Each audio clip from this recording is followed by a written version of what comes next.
Hey guys, this is National Master Kevin Yang back at it with another video. So we will be analyzing the game against Runinja. So this will be the first of two games against Runinja. Let us begin. So after d4, c5, knight f3, c takes d4. So this is sort of like a knight f3 and a Sicilian blended together. So think of it like that. Knight takes d4, e5, knight b3, d5. What does this remind you of? Does this remind you of my game against Fupalicious? Remember knight c3, d4, remember that? Knight e4, and then f5. Remember this? This is essentially the backward version, the black version of my game against Fupalicious. So if you do recognize that from one of my previous videos, then really, just look at the difference and I can show you that there is a lot of similarity. So in this case, our friend Runinja played e3. e3 to stop d4. So after knight f6, c4. Very interesting move. And in fact, it does challenge the center. So obviously I don't want to play take c4 because the queen and king takes, and my king is going to be in a very awkward spot on d8. So don't want to do that. So I play check, burn some time. After knight c3, I castle. I say, you know what? I don't care because after pawn takes, knight takes, this knight is pinned, right? So if queen takes, knight cannot take because of this pin. So after castles, bishop d2, I finally play to take on c4, bishop takes, and knight c6. So this is a completely standard position. Everyone's just developing their pieces. And here, our chess club member, Runinja, plays a3. Now, I'm not entirely sure if it's necessary, but I guess it works. I mean, I would say queen, I don't know, queen e2 or something like that. I'm not here to judge, but I would say, instead of playing a3, I want you to bring out one of your other pieces. So, for example, rook c1. For example, I don't know if queen e2 is any good or not, but something along the line of bringing your pieces out. a3, bishop e7, rook e1, and here I once again introduce the concept of whether this is a good or bad trade. Now you can see that one, bishop d3 could be good because bishop takes, queen takes, and then it sets up for me to get on the open file. Now, there's this other thought that, okay, I could play e4, knight e5, and knight d3. Right, set up an outpost. But however, I didn't like this move because first of all, it conceded the d4 square. And what white can do with the d4 square is very powerful. Knight b5, knight e5, bishop f1, bishop g6, let's say knight d4, I don't know. I mean, although I have this really strong square on d3, I have to say that it's not great giving up this d4 square. I kind of feel like, okay, maybe I'm relinquishing a bit too much control here. So, I discarded the idea of e4. I went with the move bishop d3. The idea is after bishop takes, queen takes, e4, rook a d8. Now I have pressure on the d file, and that was what I was going for. So after rook e3, queen a6, now I put my rook to pressure on the d file. And after queen f1, this is a very tricky blunder. Reason being, knight d4. Now you might think, why? Why is this a blunder? Right? So first of all, I am threatening one to take the knight. So let's say you make a move like knight c1. Queen takes, king takes, knight c2. Ouch. Bishop, rook, rook. So that's not great. Queen takes.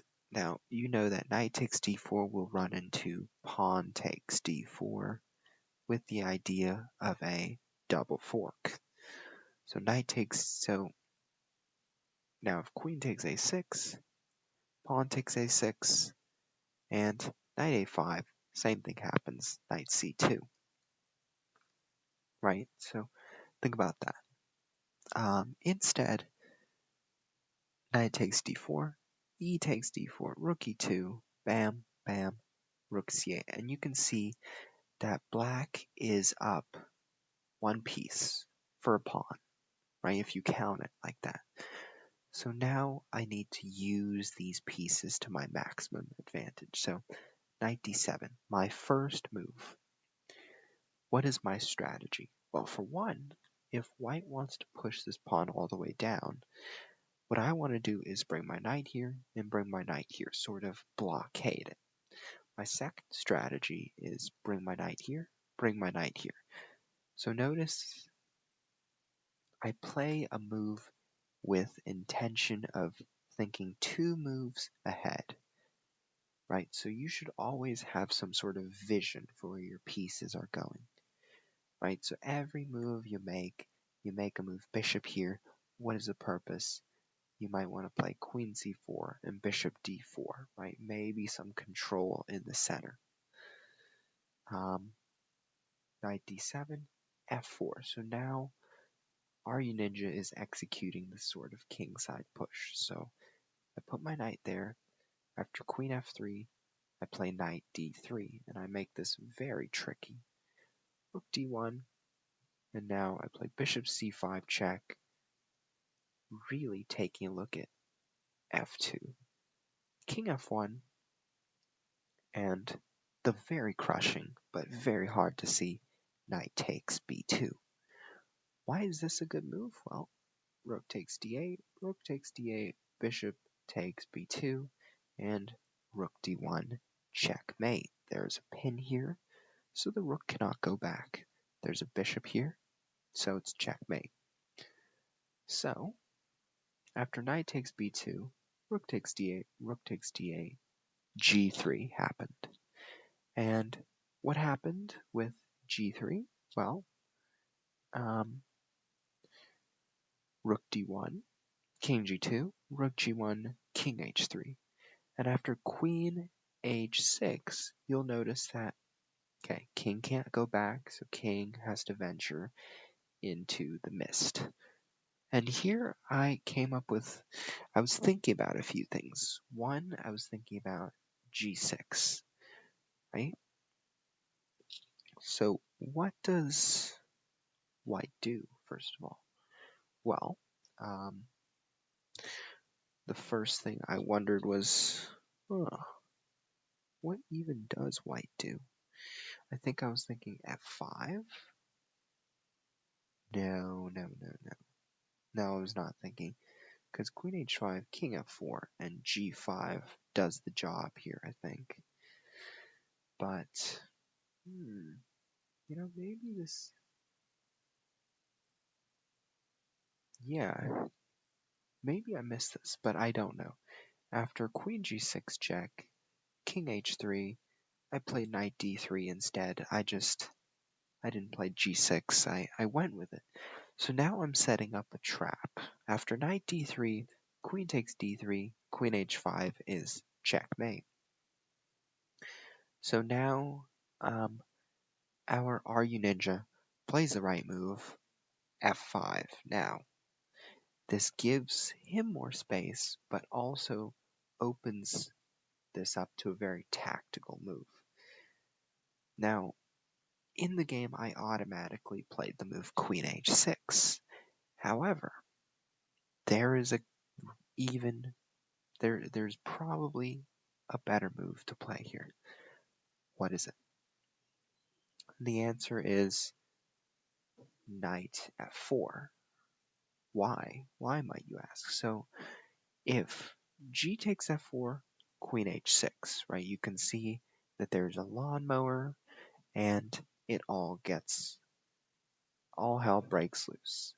So after knight f4 check, the only move is queen takes f4. But after queen h5 check, and a threatening of the rook, then queen h4, and queen takes e2. You might think, okay, there's back rank, mate. Nope, bishop f8.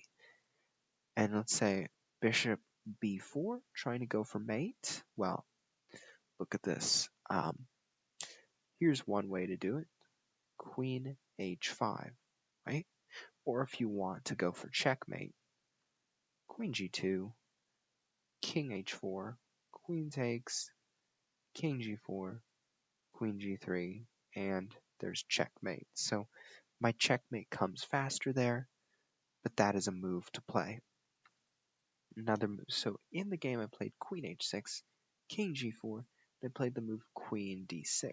Now, the move g5 is a very phenomenal find, and let me explain to you the reason, because now I see it. Queen takes d3, what happens? Queen h4, utilizing this pin, right? So pawn can't take because the king is here. So after king f3, queen h5, g4, and queen takes g4 is checkmate. So that is a very beautiful find by the computer, but I instead went to protect the knight, and after e4, queen a6, eyeing the c4 square. And after e6, queen c4, rook e4 was a big mistake. Queen takes, knight f2. Essentially, I'm trading off pieces. After king f4, you can see that my job is made much easier because the queens are traded, the rooks are traded, and it's a good game. So, what can I say that allowed me to win the game?